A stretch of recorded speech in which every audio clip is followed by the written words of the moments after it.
We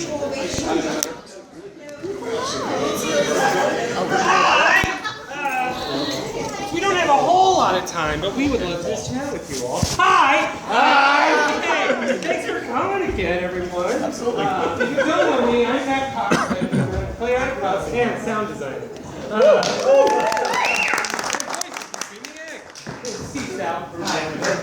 He's in the show. You might remember him. Yay! Again, thanks for coming. I just wanted to say, first off, we are just, as always, so appreciative of this group of human beings because so many of you have been with the show since, however many years now ago, and when it was this little thing, and now we're here. And partially that is because of you. How long is it? How many years so far? It's almost two. It's almost two since the first reading of the play.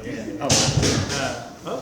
Everyone all right? And then everything broke. No, great. So, we're just here. If you have any questions you've ever wondered or anything specific for anyone, we are happy to tell you. And people are going to be pouring in slowly from the cast. What's your favorite scenes? Oh, yeah. My favorite bit in the show, I don't know what my favorite scene is. I gotta think about that one for a second. But my absolute favorite bit is that all of Victor's lines are Ivan Drago quotes from Rocky IV. And I think that is hilarious, and I always have, and sometimes people do too.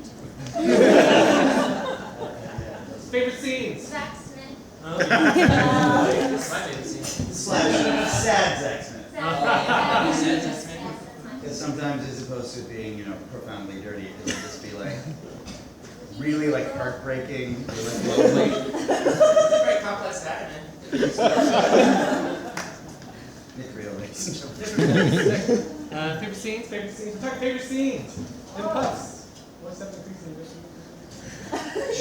Oh, is that the favorite? Kristen, you got a favorite scene? Director Kristen McCarthy.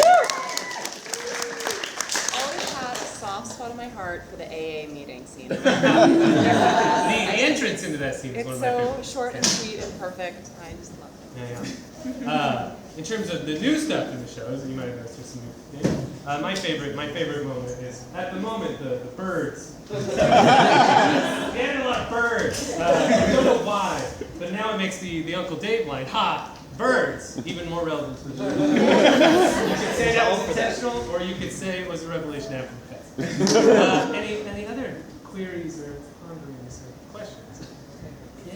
Well, what inspired this? Was it because of the fact that the pups are considered the least respected of Hogwarts houses? That is kind of part of the thought process when so I originally came up with it. I was sitting on a subway train, going to some party. I don't remember what it was. I thought it was Christmas, but It was a Christmas party. But I feel like it was in.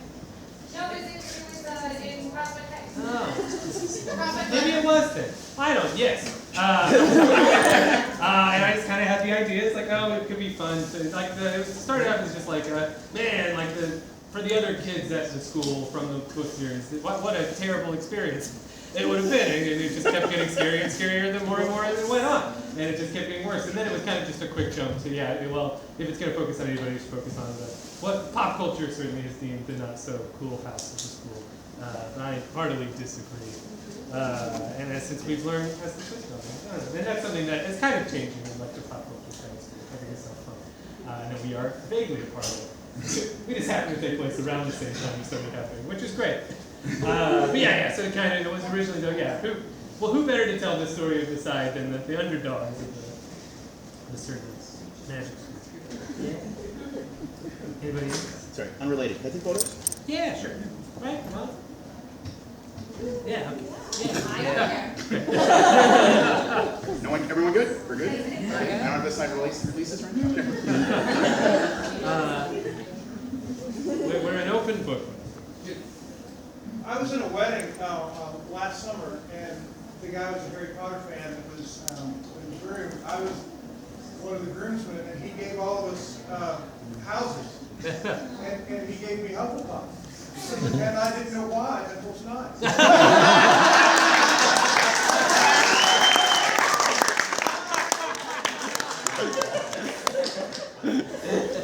Welcome home. Fourth time in my life. What were the challenges of you were opening? This was not in this theater just a little while ago, right? Yeah, we were at like three A week weeks and a half ago. ago. A week and a half ago. We were playing at the Electra Theater, which was it's on 43rd. Okay. Yeah. What's this like? Is this good? It's very different. Oh yeah. I think so. No, it is very different. It's very different in a really wonderful way. I mean, they can speak to it more. I've just sat with it. We're louder.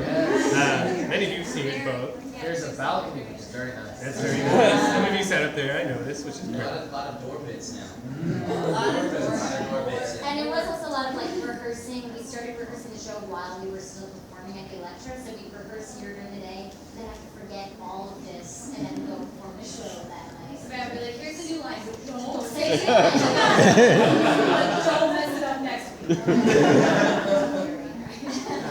Yeah.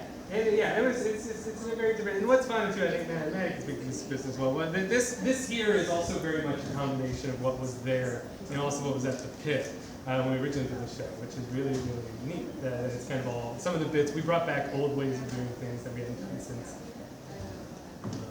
August of 2016, which is great. Like what? Oh, like well, so one of the examples is when Wayne runs into the wall.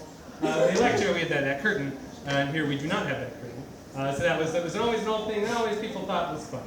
Just because they had like a wall there. Even like the architecture is very much similar to that, where there's like two front-facing doors. Doors are very fun. Well, at the Electra too, you couldn't see anything from people's knees down. So anytime anything happened on the ground or someone picked something up, people were like, what's that? And now we can go on the ground whenever we want. It was a great moment during rehearsals, because at the Electra you really couldn't see our feet at all. And was it Kristen, you noticed that, or had forgotten that James was wearing your flip-flops? I had donated a pair of summer flip-flops to the bathroom scene for James, because I have very big feet. But I forgot that I'd done that, and all summer I've been looking for my flip-flop. Because I hadn't seen his feet in 8 months. I still remember her beach bag.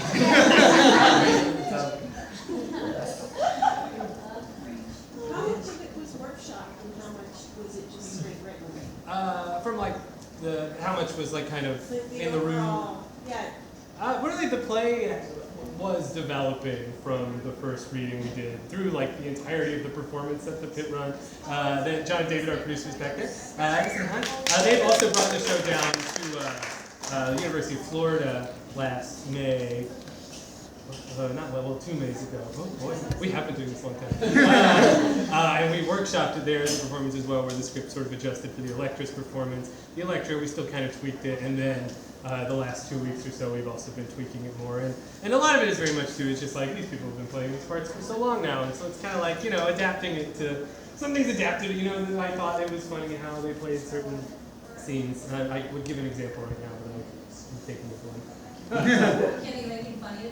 There's several. It's like, yeah. I mean, Zach Smith was completely created.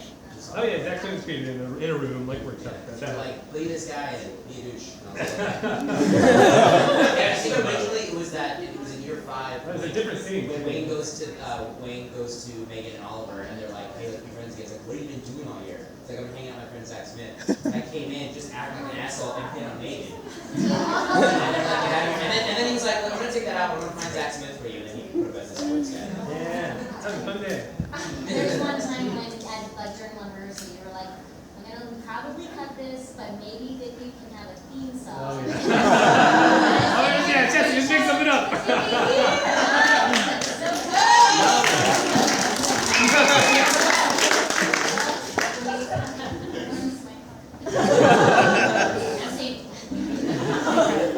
Safety, we go on. Yeah. How much do y'all ad-lib? And shows it changes so much when you're adding new things and taking things out. Has there ever been a situation where somebody did something wrong that cracks everybody up? Oh, yes. There's a fair amount of ad-libbing. Now, we've opened it up a little bit in a few more moments, just because, I don't know, I like, it's, once again, everyone's been in these roles for so long now, it's like, keeping it fun and fresh in a certain way. But yeah, Zach Smith is different every single night, and that tends to make people laugh. And then, I don't know, even something There's like 4 or 5 bits that are like lines that either change each night or we can. Yeah. Yeah. There's certain things like that. And now, this is a new thing. So there's the line that Harry gives to Wayne after the hug moment in year 4. That now has a page worth of variations. So keep coming. You can collect them all.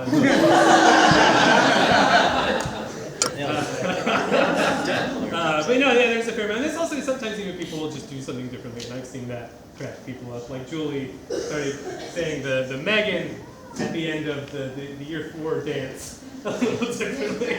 My favorite thing is because Steve gets to improvise whenever the second time when they do the founders, and he like describes what first it's like blonde, rich, asshole, but when the second time he gets to improvise it, and now they worked it in there that at the end of the show Julie has to say whatever he says. Whatever he says, so it's great to hear Julie go like, this, that, and then what was it today?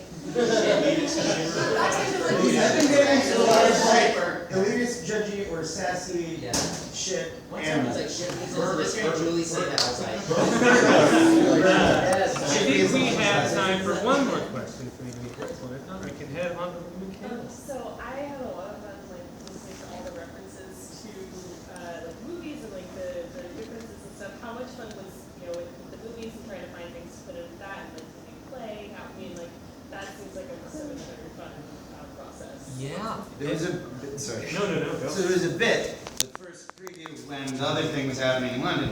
Things especially too as they come out, just because it's like, well, we want to make sure that we stay at least true in our little corner. And I think you really try to reward the people that are reading the books every year. Oh, to yeah, add yeah. a couple obscure things that you're really only going to remember if you are continuing to engage in the series. There's like one of my favorite things, the moments that is in the show is it relatively works out, but it's the we are not a threat, please be our friend moment. In the first book, there's a sentence where it says they're walking away from the troll, they walk past a group of confused pups. And that is what that is to me. And that's, so yeah, there's lots of little things like that. Read books again, you might see something. So I think we do need to head out just because for the theater. But head over to McHale's, which is in New York City. And we've got space there. We can, if you have any other questions. Yeah, we can keep talking. We can keep talking. Jonathan asked me to mention one thing, which is not pups related, but one thing for you, everybody who are all now fans of Matt Cox and Christopher Barker, is that they are working on a new project that we did down at the University of Florida this past May. So if you go to McHale's, you can ask them about that. Yeah, I'll tell you all about it. It'll take a while. Take a while.